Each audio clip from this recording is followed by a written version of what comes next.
Hi welcome to Chinni's recipes. ఈరోజు మనం ఆలూ పరాటా ఎలా చేసుకోవాలో చూద్దాం.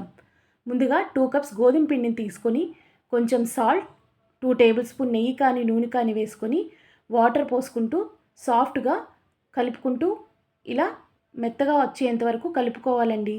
ఇలా కలుపుకొని ఒక హాఫ్ అన్ అవర్ పక్కన పెట్టుకోవాలి. మనం తక్కువ ఇంగ్రీడియంట్స్తో ఆలూ పరాటా ఎలా చేసుకోవాలో ఇప్పుడు చూద్దాం.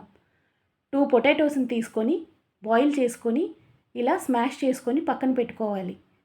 తర్వాత ఒక క్యారెట్ని తురుముకోవాలి.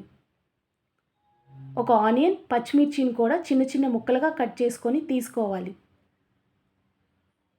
మనం లంచ్ బాక్స్లోకి ఈజీగా ప్రిపేర్ చేయొచ్చండి. కొత్తిమీర కొంచెం, ఒక టేబుల్ స్పూన్ జీరా, కొంచెం సాల్ట్, ఒక టేబుల్ స్పూన్ కారం తీసుకొని మనం ముందుగా తీసుకున్న బౌల్లోకి ఆనియన్, పొటాటో స్మాష్, క్యారెట్, కారం, ఉప్పు, కొత్తిమీర, జీరా వేసి ఇలా బాగా చేత్తో కలుపుకొని చిన్న చిన్న ఉండలుగా తీసుకోవాలి.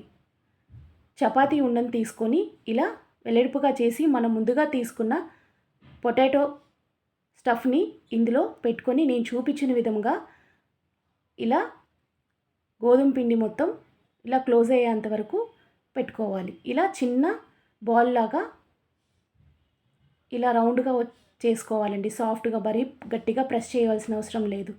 తర్వాత కొంచెం గోధుమ పిండి వేసుకొని చపాతీలాగా చేసుకోవడమేనండి. కొంచెం స్లోగా ఇలాగా పరాటాని చేసుకొని చేత్తో కూడా చేసుకోవచ్చు. మీరు చేతికి నెయ్యి రాసుకొని అలా కూడా ప్రెస్ చేసుకోవచ్చు. తర్వాత ఒక ప్యాన్ పెట్టుకొని ప్యాన్ హీట్ అయిన తర్వాత మనం ముందుగా తీసుకున్న పరోటాని వేసుకొని మీడియం ఫ్లేమ్లో స్లోగా కాల్చుకోవాలండి. ఇలా కొంచెం గీ కానీ నూనె కానీ, గీ ఇష్టం లేని వాళ్ళు నూనె కూడా వేసుకోవచ్చు. మార్నింగ్ అయినా నైట్ డిన్నర్కైనా ఈజీగా ప్రిపేర్ చేసుకోవచ్చు.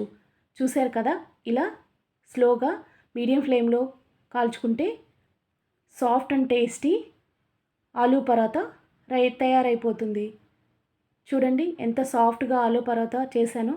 మీరు కూడా నేను చూపించిన విధంగా చేసుకుంటే soft and tasty and easy aloo paratha ready అవుతుంది. దీన్ని కర్డ్తో కానీ కెచప్తో కానీ తినొచ్చండి. ఈ వీడియో మీకు నచ్చినట్లయితే లైక్ చేయండి, షేర్ చేయండి, సబ్స్క్రైబ్ చేసుకోండి. Thanks for watching.